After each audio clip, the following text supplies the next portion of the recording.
Le ministère russe de la Défense a affirmé que 3 bateaux rapides sans équipage avaient tenté d'attaquer la base de la flotte russe de la mer Noire sous le couvert de l'obscurité lundi.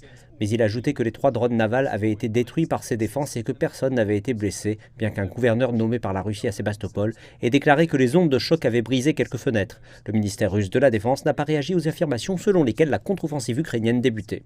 Dans des commentaires livrés à la presse française, le chef de la diplomatie européenne a déclaré que les alliés occidentaux devaient se préparer à un règlement pacifique du conflit en Ukraine, mais que toute négociation éventuelle devrait inclure l'Ukraine et avoir lieu depuis une position de force, tout en faisant remarquer que la période de l'après-conflit n'était pas proche. Depuis mars, la Russie a déclaré que les conditions n'étaient pas mûres pour une transition vers la paix.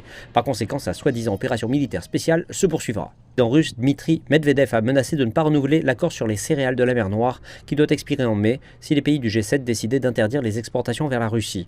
Moscou a déjà déclaré qu'elle n'accepterait pas de renouveler l'accord si ces demandes n'étaient pas satisfaites, ce qui inclut la levée des sanctions qui, selon elle, entravent ces exportations de nourriture et d'engrais.